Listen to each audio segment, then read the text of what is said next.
Haleluya, salam sejahtera buat kita semua. Apa kabar Bapak Ibu? Saya percaya semua kita dalam keadaan baik-baik saja. Bersama dengan saya Pastor Joseph akan membawa sebuah topik hidup itu menyenangkan. Kita baca dalam Filipi 4 ayat yang keempat. Bersukacitalah senantiasa dalam Tuhan. Sekali lagi kukatakan bersukacitalah. Bapak Ibu, saudara-saudaraku yang dikasihi dalam Tuhan, hari-hari ini ada begitu banyak orang tidak bisa menikmati hidup. Ada begitu banyak orang-orang tidak bisa melalui hari-harinya dengan sukacita. Kenapa?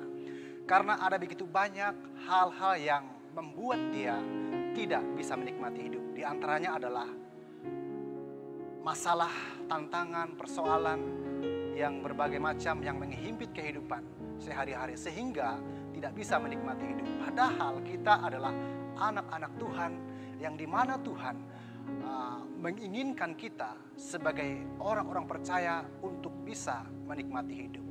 Nah, hidup itu adalah sebuah anugerah di mana kita harus menikmati kehidupan itu. Saudaraku yang kekasih dalam Tuhan, hidup itu singkat. Hidup itu tidak terlalu panjang.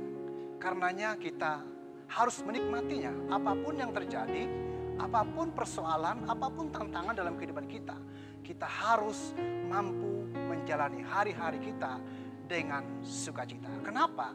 Karena ada Tuhan bersama dengan kita. Karena ada Tuhan yang menjadi pengharapan kita. Sebesar apapun masalah, sebesar apapun tantangan yang kita hadapi, ada Tuhan sebagai pengharapan kita.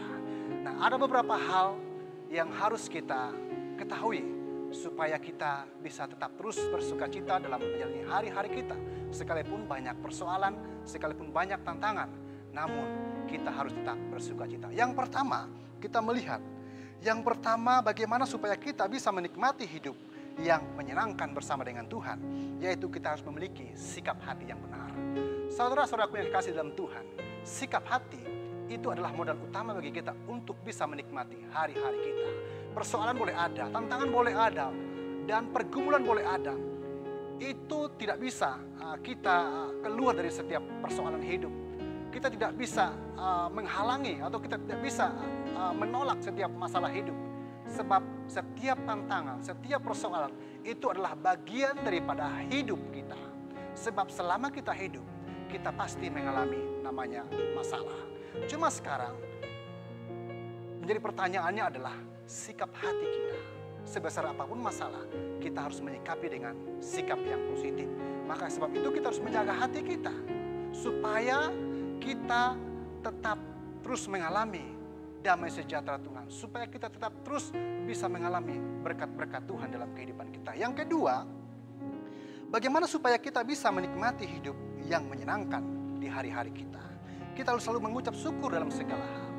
Bapak Ibu saudara-saudaraku yang kekasih, bahwa mengucap syukur itu adalah modal utama juga atau salah satu modal kita untuk bisa menikmati hidup kita.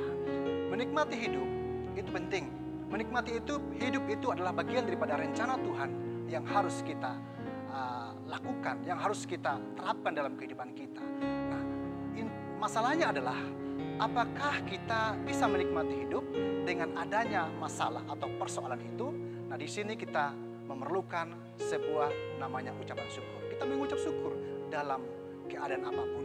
Nah, apapun masalah kita, apapun persoalan kita harus mampu mengucap syukur. Yang ketiga adalah kita harus tidak berprasangka buruk. Prasangka buruk juga adalah membuat kita tidak bisa menikmati hidup. Sedikit-sedikit kita memiliki prasangka buruk dengan orang lain, prasangka negatif bagi orang lain. Tapi Bapak Ibu, pada saat ini mari kita memiliki prasangka yang selalu berprasangka yang baik kepada setiap orang, setiap lingkungan dengan keadaan apapun. Puji nama Tuhan, inilah renungan firman Tuhan bahwa hidup itu adalah menyenangkan. Immanuel, Tuhan berserta kita. Kami